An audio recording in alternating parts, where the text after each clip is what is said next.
It's our great pleasure to welcome to iRadio one of our Isle of Irish Artists of the Month. It is Mr. Cian Ducrot. Hey, Cian. Hey, Cian. Hey, guys. Nice to meet you. Thank you so much for having me. Thanks for bringing us into your flat/home studio in London. Is that right?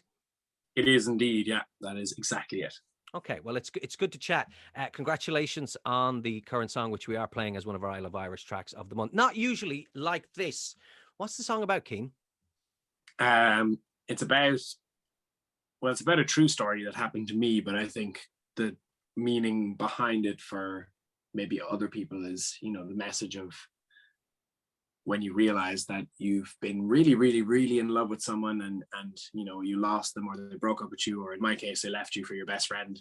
And you have this feeling that it's really, really harder to get over than usual. And you're not usually like this, usually you wouldn't be so desperate and you wouldn't be so vulnerable and so open to the pain. But then sometimes you're just, not usually like this, and you just, yeah, it hurts a lot. I can feel your pain, man, because everyone's been through that experience of it. And whether it happens to you once or 10 times, it always sucks, doesn't it? But that message really comes across powerfully in the song. And I think everyone, now that they know the story behind it, will definitely relate to it, because we've all been there. Yeah. Yeah. You are actually a classically trained musician and a multi-instrumentalist as well. How does that come about, and how many instruments can you play, and what are they, please? Big question.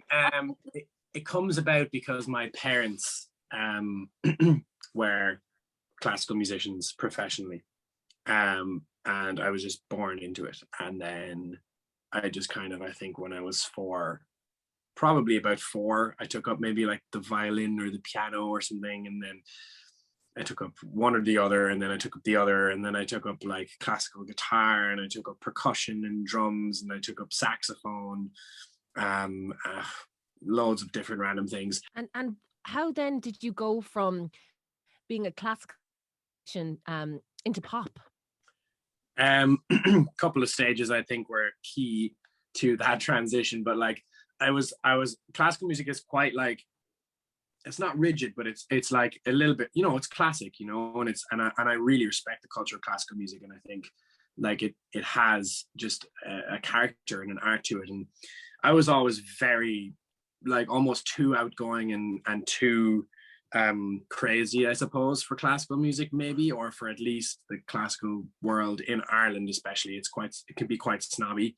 And so I kind of like started getting into, I think when I was also about 4 years old, my mom put me into musical theater classes, because I was just like, it's all I wanted to do was like dance and sing and like just be the center of attention and be performing in front of people, whether they were like over for dinner in the kitchen or like, it was on a stage. So that kind of started the journey. And then like discovery through like rock music with my brother. He was playing guitar, I started playing drums. We had bands growing up.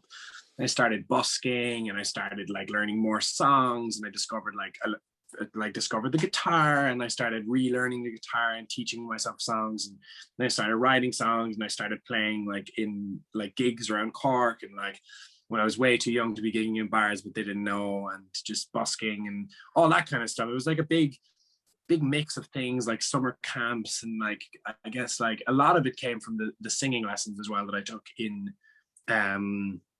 the musical theater school, because I was studying in Cada.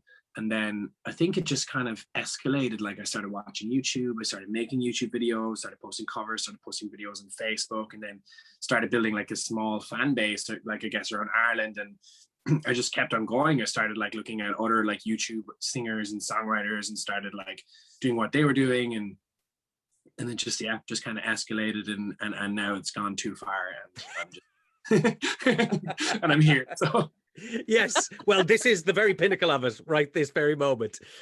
When you say gone too far, and you talk about other YouTubers there, and there's so many people out there putting out their own music through social media and using that, but not every one of them has been signed by Darkroom and Interscope Records in America, who are also the label who look after Billie Eilish.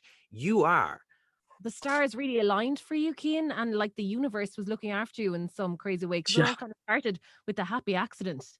Yeah. Oh, literally. And like I tell everybody that, like, you have to put yourself in the position to be able to receive all these opportunities. Like you have to just do everything, you know, like send hundreds of emails, like go to every gig, meet every person, because you don't know what important thing or what seemingly non-important thing could change the rest of your life. Such a talented artist, and you're really keeping us entertained on TikTok as well.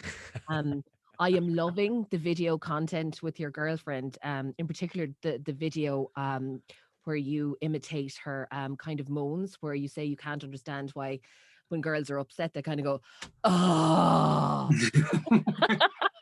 Nobody does that better than Una. I do it every 10 minutes, like, oh, God. Oh. Yes. Oh. It's funny actually. How we much can do it, but not as good as that, right?